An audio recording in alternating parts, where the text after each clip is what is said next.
নবীজি এই যুগের কথাই বলছিলেন সম্ভবত যে ইউসবিহু রাজুলু মুমিনান ওয়া ইউমসি কাফিরান, একজন ব্যক্তি সকাল করবে মুমিন অবস্থায়, সন্ধ্যা হবে কাফের অবস্থায়।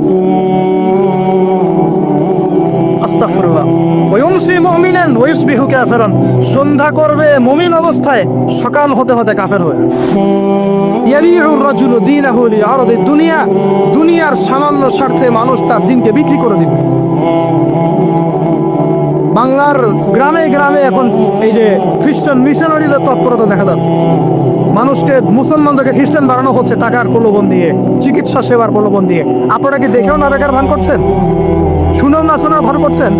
যাদের প্রত্যক্ষ মদত এগুলো হচ্ছে, আল্লাহ পাকের কাছে জবাব দেওয়ার জন্য প্রস্তুত হয়ে যান আপনারা। দুনিয়াতে হয়তো কিছু হবে না, কেউ কিছু করতে পারবে না, কিন্তু কাল কিয়ামতে কে ছাড়ে আপনাকে তাই দেখে নেবো আপনার।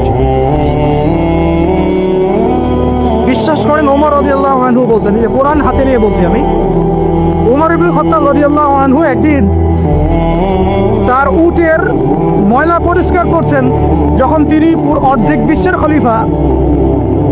বিশ্বের খলিফা উটের ময়লা পরিষ্কার করছেন। আলী ইবনে আবি তালেব এসে বলছেন, ইয়া আমিরুল মুমিনিন,